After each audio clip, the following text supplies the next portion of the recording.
بسم اللہ الرحمن الرحیم۔ السلام علیکم، کیسے ہیں آپ سب لوگ؟ اور پوری امید کرتی ہوں کہ اللہ رب العزت کی بہت ساری دی ہوئی نعمتوں کو بہت احسن طریقے سے اور بخوبی آپ اس سے لطف اندوز ہو رہے ہوں گے اور اپنی زندگی کو احسن طریقے سے گزار رہے ہوں گے اور اللہ کا شکرانے کے ساتھ۔ لیکن ایک ایسا عنصر جس کا ٹاپک آج ہم نے چوز کیا ہے، سلیکٹ کیا ہے کہ آپ سے اس پہ بات کی جائے، وہ ہے ذہنی دباؤ۔ ذہنی دباؤ کا ہم شکار جب ہونے لگتے ہیں تو جو زندگی اتنی حسین ہے اس سے لطف اندوز ہونا بھی چھوڑ دیتے ہیں اور ممکنہ طور پر کچھ ایسی مصروفیات شروع کر دیتے ہیں جو ہمارے حق میں نہیں جاتی، مگر ہم سوچتے ہیں کہ شاید اس سے ہم پرسکون ہو سکیں گے۔ ہم زندگی میں جب کوئی نہ کوئی ایسا کام جو ہمیں کر رہے ہوتے ہیں جس سے ہماری طبیعت، عادت اور پھر رجحان سے وابستگی نہیں ہوتی اور ہماری سوچ سے وہ کہیں نہ کہیں متنفر ہو رہی ہوتی ہے، تو وہاں پر ہمارا ذہن جو ہے ایک دباؤ کا شکار ہو جاتا ہے۔ سمپلی اگر اس چیز کو کہا جائے تو بڑے آرام سے سمجھا جا سکتا ہے، اور وہ یہ کہ ہر وہ عمل جو فطرت سے دور ہو، جو قدرت سے دور ہو، یعنی کہ سیدھی سی بات ہے، ہر وہ بات جو ہم کرنے لگتے ہیں جس میں کہیں نہ کہیں کوئی ایسا عنصر آ جاتا ہے جو اللہ رب العزت کے ارشادات اور نبی پاک صلی اللہ علیہ وسلم کے ارشادات سے متنفی ہوتا ہے، یا اس کی فیور میں یا اس کی طرح سے نہیں ہوتا، جو ہمارے اندر ہے، جو ہماری نیچر ہے، جو ہمارا دل، دماغ اور ہماری سوچ ہے، تو وہاں پر ایک دباؤ کی کیفیت آپ کو پتہ ہے کیوں پیدا ہوتی ہے؟ کیونکہ دل، ذہن اور ہماری سوچ، ان کی جنگ شروع ہو جاتی ہے، اور یہ تین چھوٹے چھوٹے سے عناصر اتنی زیادہ جنگ کرتے ہیں کہ آپ کے سر میں یا تو درد کی صورت میں وہ سامنے آ جاتی ہے، اور یا پھر آپ کہتے ہیں کہ اف اللہ، مجھ سے کچھ کرنے کا دل نہیں ہے، میں کوئی کام نہیں کر سکوں گا، میں تو ناکام ہوں، مجھے کچھ نہیں ہو سکتا مجھ سے، میرا آج کچھ کھانے کا دل نہیں چاہ رہا۔ یہ تمام کیفیات کو اگر سائنس کی روح میں دیکھا جائے تو انگزائٹی یا ڈپریشن کا نام دیا جاتا ہے، اور سمپلی ہم کہنے لگتے ہیں کہ میں آج بہت سٹریسڈ ہوں، مجھے آج ذہنی دباؤ ہے جس کا میں شکار ہوں۔ یہ بیماری نہیں ہے۔ سب سے پہلے تو پلیز اپنے آپ کو اس چیز سے باہر نکال لیں کہ ذہنی دباؤ یا تناؤ جو ہے، اور جو آپ جس سے سمجھ لیتے ہیں کوئی بیماری ہے، یہ بیماری نہیں ہے، یہ بہت ساری بیماریوں کو جنم دینے والی ایک ایسی وبا ہے جس سے اگر آپ خود کو محفوظ نہیں کریں گے تو بلڈ پریشر، شوگر، آپ کی آنتوں کی بیماریاں، آپ کو کڈنی کے پینز، اور کہیں نہ کہیں آپ کو کڈنی سٹونز، اور آپ کی ڈائجیشن کے ایشوز، آپ کا بھوک نہ لگنا، سونے کی عادت ختم ہو جانا، جسے ہم کہتے ہیں کہ جی نیند نہیں آتی ہے رات کو، اور پھر آپ کیا کرتے ہیں کہ غیر فطری طریقے سے یہ تمام چیزوں کو حاصل کرنے کے لیے یا تو اپنے وقت کو جو کہ آپ احسن طریقے سے اپنی فیملی یا انٹرٹینمنٹ یا واک میں جو انویسٹ کر سکتے تھے اس کو ہم ضائع کیسے کرنے لگتے ہیں ایسے تمام کاموں میں جو کہ ہمیں فائدہ نہیں دیتے، یعنی کہ اننیسیسریلی کبھی نیٹ سرفنگ کر لینا، ایسے ہی بیٹھے بیٹھے سوچنا کہ نہیں، خیالات کا تناؤ، خیالات کی جنگ، اور یہ سوچ لینا میں تو کسی کام میں ہی نہیں ہوں، مجھ سے کچھ ہوگا نہیں، اور اپنے آپ کو ان مصروفیات پہ مصروف کرنے کی کوشش کرنا جس سے آپ خود کو بیمار محسوس کرنے لگتے ہیں۔ اور جب ان دونوں کے بارے میں آپ سوچتے ہیں تو آپ کہتے ہیں یہ بھی میرا دشمن ہے، ٹیلی فون پہ میں وہاں رابطہ نہیں کر سکتا، میں کبھی کسی اور کے ساتھ بات کر لوں یا کسی سے میں بات کروں یا نہ کروں، اور ہر کوئی میرے لیے اچھا نہیں سوچتا۔ تو اس دباؤ سے نپٹنے کے کچھ نسخے ایسے ہیں جن کو آج ہم ذکر کرتے ہیں، اور مجھے پوری امید ہے کہ اگر آپ ان طریقوں پہ عمل کریں گے تو یہ 3-4 پوائنٹس ایسے ہیں جو کہ ضرور کچھ حد تک آپ کی زندگی میں جو ہے وہ تبدیلی مثبت انداز میں لے کر آئیں گی۔ سب سے پہلے تو اس بات کا یقین کر لیں اپنے آپ کو کہ آپ بیمار نہیں ہیں۔ پلیز، سٹریس، انگزائٹی یا آپ کا جو ذہنی تناؤ ہے وہ کوئی بیماری نہیں ہے۔ آپ کو جو اس وقت سر میں درد کی کیفیت محسوس ہو رہی تھی یا آپ کا دل گھبرا رہا تھا، تو پلیز خود سے خود بات کریں۔ سب سے زیادہ اور امپورٹنٹ چیز یہ ہے کہ ہم اپنے آپ سے گفتگو ہی چھوڑ دیتے ہیں۔ آج سچی سچی بتائیں سوچ کر آپ کہ آپ نے آج تک اپنے آپ سے کتنے دن میں کتنی بات کی؟ آپ کو پتہ ہے جب آپ خود سے بات کریں گے تو اس کے لیے آپ اگر سائنس میں کوئی ورڈ تلاش کریں گے تو اسے سیلف میڈیٹیشن کا نام دیا جاتا ہے، اور میں تو خیر بہت سمپل سی اور مزے کی بات آپ کو بتاؤں، سب سے بہترین اس کا تدارک جو ہے وہ تہجد کا وقت ہے۔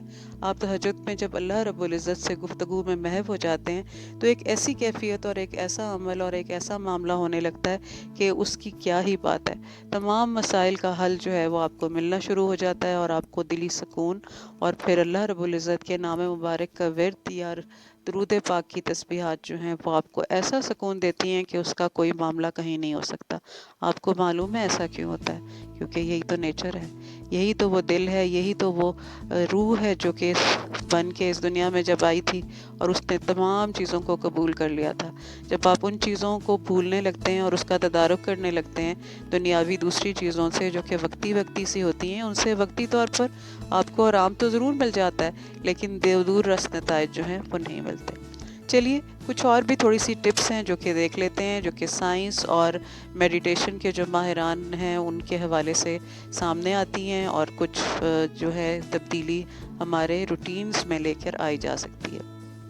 پہلی بات تو یہ ہے کہ آپ نے جب خود کو اس چیز پر کاربند کر لینا ہے کہ جن کی مدد سے آپ یہ خود اپنے آپ کو یقین دلائیں گے کہ آپ دباؤ کا مقابلہ کر سکتے ہیں۔ نمبر 1، خود کو حالات کے مطابق ڈھالیں اور اس بات کا ادراک کریں کہ آپ کس چیز کو تبدیل کر سکتے ہیں اور کس کو تبدیل نہیں کر سکتے۔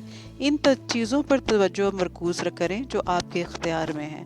جو آپ کے اختیار میں نہیں ہیں ان کے لیے خود کو برباد کر دینا، سوچوں اور ذہن کے تناؤ کو بلڈ پریشر کا ذریعہ بنا لینا، یہ کوئی اچھی بات نہیں ہے۔ دوسرا پوائنٹ یہ ہے کہ ہنسیے جتنا آپ ہنس سکتے ہیں۔ میں یہ نہیں کہہ رہی کہ آپ بغیر کسی وجہ کے ہی ہنسنا شروع کر دیں اکیلے بیٹھ کے، نہیں۔ کچھ لطیفے سن سکتے ہیں، ٹیلی ویژن پر کوئی مزاحیہ پروگرام دیکھ سکتے ہیں۔ اب تو آپ کے پاس یوٹیوب ہے، آپ کے پاس بہت سارے ایسے آپشنز ہیں، کوئی اچھی کتاب، کوئی ایسا۔ اور سب سے اچھا تو یہ عمل آپ کو اس وقت لگے گا جب آپ کسی کے ساتھ یا کوئی ایسی جو آپ جس کے ساتھ آپ بہت اچھی آپ کی بات چیت ہے اس سے کوئی اچھی سی گفتگو کر لیں تھوڑی دیر کی۔ سانس کو آہستگی سے لیں، دن میں چند منٹ بہت آہستہ رہیے اور گہری سانس کھینچیے۔ یہ عمل آپ کے جسم اور ذہن کو آرام پہنچائے گا۔ چلیں ابھی کر کے دیکھ لیں، 1 سیکنڈ کی بات ہے، بالکل ریلیکس کر لیں اپنے آپ کو اور سوچیں کہ کوئی بھی ارد گرد ایسی قوت نہیں ہے جو آپ کے ساتھ برائی، آپ کو کسی سٹریس میں یا آپ کو کسی ذہنی تناؤ کا شکار کر رہی ہے۔ خود کو بالکل گہری سانس لیں اور یہ عمل آپ کو ایسا آرام دے گا کہ آپ سب چیزوں میں محسوس کریں گے کہ یہ مشکل جو ہے اس سے آپ باہر نکل چکے ہیں۔ خود کو بالکل پرسکون کر لیں۔ خود کو غلطی کرنے کی اجازت دیجیے۔ خود اپنے ساتھ تھوڑی سی نرمی برتی ہے اور کوئی فرد بھی مکمل نہیں ہوتا، اور اپنی ان غلطیوں سے سیکھ لیں۔ اور غلطی کا مطلب یہاں پر خود نعوذ باللہ خدا نہ خواستہ کوئی گناہ کی بات نہیں ہو رہی، چھوٹی چھوٹی غلطیاں، کبھی کسی سے نہ چاہتے ہوئے اگر وہ بات کہہ دی جو کہ کہنی نہیں تھی تو اس کا تدارک بھی تو ہے۔ اللہ رب العزت نے معافی کو پسند فرمایا ہے، آپ اس سے معذرت کر سکتے ہیں۔ پھر اگلا پوائنٹ ہے جو پوائنٹ نمبر 5 ہے، وہ یہ ہے کہ اپنے مسائل کا سامنا کریں۔ ایک ایک کر کے مسائل حل کرتے جائیں، اس میں آسانی ہوگی اور دباؤ میں کمی آنے لگے گی۔ کسی بہت اچھے انسان سے جس پہ آپ کو بھروسہ ہے گفتگو کریں۔ اپنے مسئلے کے بارے میں کسی سے بات چیت کرنے سے اس عمل میں آسانی ہو سکتی ہے۔ ہو سکتا ہے کہ آپ کا دوست یا صلاح کار یا کام کرنے والا ساتھی بھی اسی قسم کے تجربے سے گزر رہا ہو سکتا ہے کہ وہ آپ کو کوئی ایسا مفید مشورہ دے جو آپ کے کام آئے۔ اور یہاں پر آپ کو میں یقین سے کہہ سکتی ہوں کہ جب ہم یہ سوچ رہے ہوتے ہیں نا کہ یہ سب میرے ساتھ ہی ہو رہا ہے، کسی اور سے نہیں، اور آپ جب کسی سے بات کرتے ہیں تو بات کرنے کے تھوڑے ہی منٹ کے بعد آپ خود کو یہ کہنے پہ مجبور ہو جاتے ہیں کہ اوہ دیکھو میں بلا وجہ پریشان تھا، اس کے تو حالات مجھ سے بھی زیادہ مشکلات کا شکار ہے یا میری ہی طرح ہیں، مگر وہ بھی تو ان سے گزر رہا ہے۔ ایک اور بہت ضروری بات، آپ کو پتہ ہے مایوسی گناہ ہے۔ جب گناہ ہے تو یہ چھوٹا سا گناہ کیوں کیا جائے؟ خود کو مغموم ہونے نہ دیجیے۔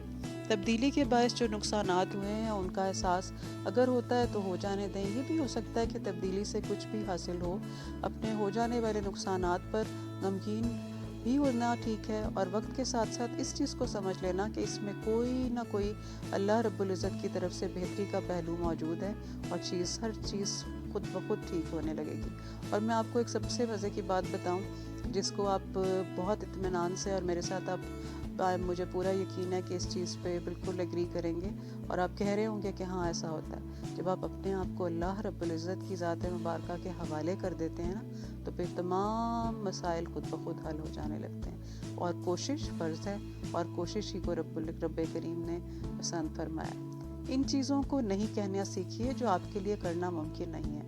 انگلش میں ایک بڑا پاپولر سا ورڈ ہے نا، لرن ٹو سے نو، تو وہ بہت لازمی ہے. شروع میں ایسا کرنا بہت مشکل ہوتا ہے، میرے ساتھ بہت ہوتا ہے، لیکن حقیقت پسند بنے یہ کہنا بھی ضروری ہے. یہ تمام ان لوگوں کے لیے زیادہ ہے جو آفیسز میں ورک کرتے ہیں، جو جابس اسائن ہوتی ہیں. کبھی کبھی باسز کچھ ایسے وقت پہ یا کچھ ایسی اسائنمنٹس آپ کو یا کچھ ایسے کام دیتے ہیں جو اس وقت آپ کے بس میں نہیں ہوتے.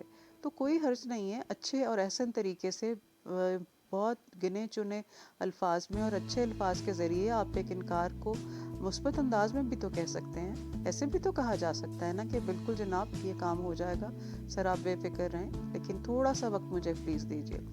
تو یہ جملے کام کرتے ہیں. پھر پوائنٹ نمبر 9 ہے تازہ ہوا ذرا زیادہ لیا کریں. ورزش اور گھر کے باہر کھلے وقت میں وقت گزارنے کی ضرور کوشش کریں. اگر آپ کے گھر میں یارڈ ہے، لان ہے، بہت اچھا ہے. اگر آپ کے روف ٹاپ ہے، چھت پہ جا سکتے ہیں، وہاں چلے جائیں. آسمان کی وسعت کو دیکھیں اور رب کریم کا شکرانہ بجا لائیں. اس کے ساتھ آسمان کو دیکھ کر جب آپ بات کرتے ہیں نا تو واہ کیا کیفیت ہوتی ہے، کیونکہ اس کی شان اور اس سے گفتگو. خیر اس کی تو مزے آپ لیتے ہی ہیں، اور جب آپ اس کھلی فضا میں جا کے اس سانس لیں گے، اپنے دماغ کو اور جسم کو آپ اتنا فرق میں بخش محسوس کریں گے کہ آپ کہیں گے کہ بات بہت زبردست ہے. پوائنٹ نمبر 10 یہ ہے اس طرح کے گیمز میں اپنے ٹائم انویسٹ کریں جس میں ایکسرسائز ہے.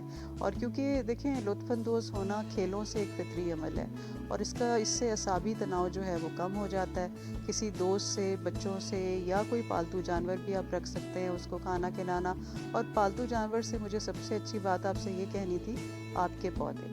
آپ کو پتہ ہے پلانٹس دوستی کر لیتے ہیں، ان کا خیال رکھیں. خود بخود ان سے آپ کو صفائی میں، ان سے باتیں کرنے میں آپ کا وقت بہت اچھا گزرے گا، اور ساتھ ساتھ کچھ تلاوت ہوتی رہے تو کیا ہی بات ہے. پھر اگلا والا ایک اور پوائنٹ ہے، پوائنٹ نمبر 11، سب سے بہترین مشغلہ کتاب سب سے بہترین ساتھی. دیکھیں انٹرنیٹ پہ آن لائن بہت ہم پڑھتے بھی ہیں، لیکن ظاہر ہے آنکھوں پہ زور اس طرح بھی پڑتا ہے، اور ویسے بھی اگر آپ کے پاس وقت ہے کتاب خریدنے چلے جائیں، نہیں جا سکتے تو آن لائن کوئی کتاب چوز کر لیں اور چند گھنٹے اپنے دماغ کو فریش کریں. اور وہ کیسے ہوگا کہ جب آپ کوئی پسندیدہ کتاب یا رسالہ پڑھیں گے. یوگا اور سانس کی مشقیں بھی آپ کو اپنے ذہن کو سکون پہنچانے میں مددگار ثابت ہوتی ہیں. یوگا آپ کے کھنچے ہوئے اعصاب کو جو ہے وہ ریلیکس کرتا ہے، اور آپ خود کو بہت فریش محسوس کرتے ہیں. آپ کو تنہا تکلیف برداشت کرنے کی ضرورت نہیں ہے. اسی لیے جب بھی آپ کو کوئی ڈیفیکلٹی ہوتی ہے تو وہ جس کے ساتھ آپ بات کر سکتے ہوں اس سے گفتگو کریں. یا اس کا ایک اور بہت خوبصورت اور آسان ترین جو حل ہے وہ یہ ہے کہ آپ اپنے مسائل کو لکھنا شروع کر دیں. آپ یقین مانیں اگر آپ اپنے ساتھ خود بات کریں گے نا تو آپ کو خود بخود حل بھی ملیں گے. اور اس کے ساتھ ایک دانش مند کا مشورہ بہت ضروری ہے. وہ آپ کے گھر میں آپ کے پیرنٹس، آپ کے بڑے بہن بھائی، آپ کے دوست احباب، اسپاؤز، یہ تمام ایسے انمول رشتے ہیں جن کا کوئی مول نہیں. تو میرا خیال ہے یہ چھوٹی چھوٹی سی ٹپس آپ کے اس چہرے پہ مسکراہٹ بھی لائیں گی، آپ کو تازہ دم کریں گی، اور آپ کو آنے والی بیماریوں سے بہت دور لے جائیں گی. تو آج سے کیا وعدہ ہے جناب، آج سے ایک نئی زندگی کا آغاز ایسے ہوگا کہ کوئی مشکل نہیں ہے. ہر چیز آپ کے بس میں ہے، آپ کر سکتے ہیں، اور انشاءاللہ آپ اسے کر لیں گے. اور خود کو وعدہ کر کے یقین دلائیں سٹریس کچھ بھی نہیں ہوتا. یہ ڈپریشن وغیرہ تمام جو چیزیں ہیں یہ آپ کی ذہنی سوچ اور دباؤ کے ذریعے ایک دباؤ کی کیفیت ہے جو کہ نارمل ہے، نیچرل ہے. جب بھی کوئی ایسی بات ہوگی جو کہ آپ کے مطابق نہیں ہے، آپ کی مرضی کی طرح نہیں ہے، تو یہ تو نیچرل ہے کہ آپ کا ذہن انکمفرٹیبل ہو جائے گا نا. تو جب ایسے انکمفرٹیبل ہوگا تو خود کو بیمار تو نہیں کرنا، اس کا حل ڈھونڈنا ہے اور خود سے بات کرنی ہے. اور سب سے زیادہ آپ کو جب آپ اللہ تعالیٰ سے باتیں کر لیں گے تو خود بخود مسائل جو ہیں وہ حل کی طرف چلے جائیں گے. اپنا بہت خیال رکھیے گا، بہت جلد دوبارہ ملتے ہیں. اللہ حافظ. Give it a hearing for just 2-3 minutes. We are actually working on for a cause, and if you think that we are on the right path, we would like to request you that the quality education means both fun and enhanced learning outcomes, and it should be seamlessly provided to the kids. Do you agree? I think you will. I also give a yes to this, and my mission is to provide such education free of cost through my YouTube channel. It aspires to provide coverage for those kids who cannot reach learning due to financial difficulties, as well as the reachability is limited due to COVID situations. And other than that, for those kids who cannot reach learning due to financial problems. Please subscribe to the channel so that we can complete our mission bringing quality learning at the young user's doorstep. Thank you very much. Take care. Bye bye.